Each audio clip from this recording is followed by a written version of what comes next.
The issue of premarital sex is troubling to many Christians. In our modern society, nearly everyone engages in sex before marriage. Some excuse this behavior as an expression of love. Others assume consensual conduct between two people harms no one and therefore cannot be sinful. Most, however, assume its social acceptability excuses any moral unacceptability.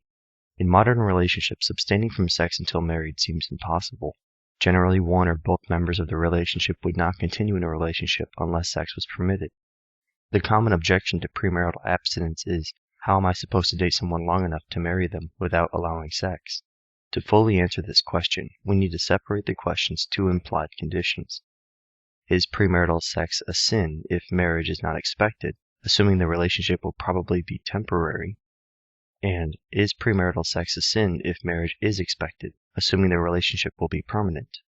Regardless of what your scenario is, we recommend you read both scenarios. We need to understand both scenarios to fully understand either scenario. We will begin with the most common scenario. Is premarital sex a sin if marriage is not expected?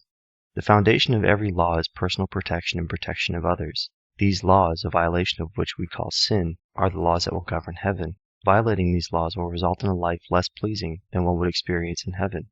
The laws that govern sex serve the same function. That is, they protect us from unwanted pregnancies, sexually transmitted diseases, and the potential emotional trauma. Whether or not sex outside marriage is a sin, it is difficult for one to argue sex outside marriage is not associated with countless difficulties. The English word for sex before marriage is fornication. Considering this, many point out that several Bible translations never use the word fornication. The reason for this is simply there is no Greek or Hebrew word that specifically and only means sex before marriage. The difficulty in translating fornication. The Bible, written in Hebrew and Greek, uses a few words when referring to sexual immorality.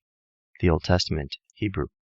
Neaf, best translates to adultery. You shall not commit adultery, or neaf. Exodus 20:14.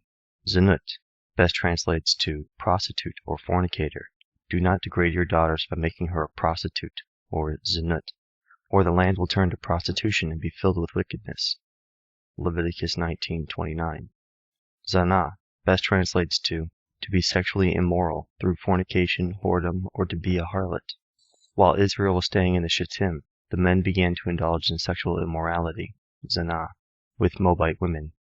Numbers 25:1. The New Testament, Greek. Moicheia, equivalent to neaf, best translates to adultery. The teachers of the law and the Pharisees brought a woman caught in adultery, or moicheia. They made her stand before the group. John 8:3. Porneia, equivalent to zanut, best translates to commits illicit sex, such as a prostitute or a fornicator. I am afraid that when I come again, my God will humble me before you, and I will be grieved over many who have sinned earlier and have not repented of the impurity, sexual sin, or porneia, and debauchery, in which they have indulged. 2 Corinthians 12:21. Porneo, equivalent to zana, best translates to fornication, whoredom, or to be a harlot, often translated to sexual immorality. Flee from sexual immorality, or porneo. All other sins man commits outside his body, but he who sins sexually sins against his own body. 1 Corinthians 6:18. While none of these passages, when read in their original language, specifically identify sex between two consenting unmarried adults as sinful, all of them condemn sexual immorality as a broad category. This is to be expected, as neither Greek nor Hebrew has a word which specifically and exclusively translates to sex between two consenting unmarried adults.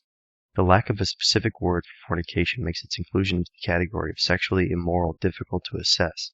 However, we can review what is sexually immoral. By revealing what defines sexually immoral, we can determine whether or not fornication fits within this category, and therefore whether or not fornication is permissible. What is sexually immoral? Contrary to popular belief, the Bible is in no way prude. In fact, the Bible is quite sexual and, at times, very graphic. While the Bible is sexually charged, it clearly reveals sex serves a specific purpose and has a specific effect. What is the purpose of sex? The Bible clearly explains sex has three purposes. Procreation. This is the obvious purpose of sex. God blessed them and said, "Be fruitful and increase in numbers, fill the earth and subdue it. Rule over all the fish of the sea and the birds of the air, and over every living creature that moves on the ground." Genesis 1:28. Enjoyment. Sex is designed to be fun and enjoyable. May your fountain be blessed, and may you rejoice in the wife of your youth. A loving doe, a graceful deer, may her breast satisfy you always. May you ever be captivated by her love. Proverbs 5:18-19. An expression of love. Sex is the physical manifestation of love. Let us go early to the vineyards to see if the vines have budded, if their blossoms have opened, and if the pomegranates are in bloom. There I will give you my love. Song of Songs 7:12. What is the effect of sex?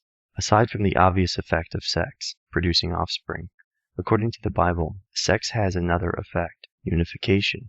Sex results in two people becoming one flesh.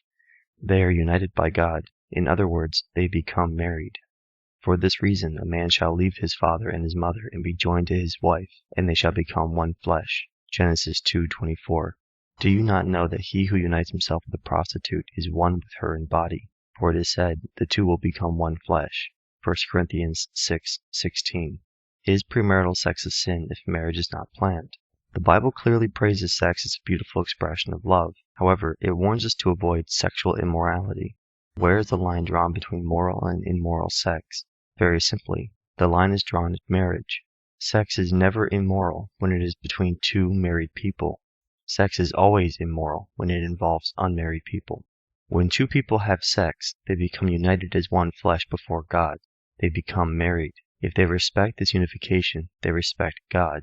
If they unite themselves, have sex, with the expectation to separate the union, they disrespect the purpose of marriage, and therefore disrespect God. But if they cannot control themselves, they should marry, for it is better to marry than to burn with passion. 1 Corinthians 7:9. Is premarital sex a sin if marriage is planned? While the information above sheds a lot of light upon sex and its purpose, it does not account for those who plan on marrying.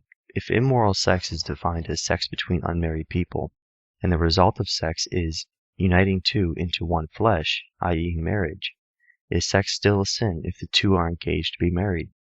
Technically, no. When a couple engaged to be married has sex, they are uniting themselves prematurely. They become married in the eyes of God before they celebrate this union with the marriage ceremony. However, the chances of the couple actually getting married is surprisingly small. How many times have you heard a couple sincerely state they will be together forever, only to separate shortly after?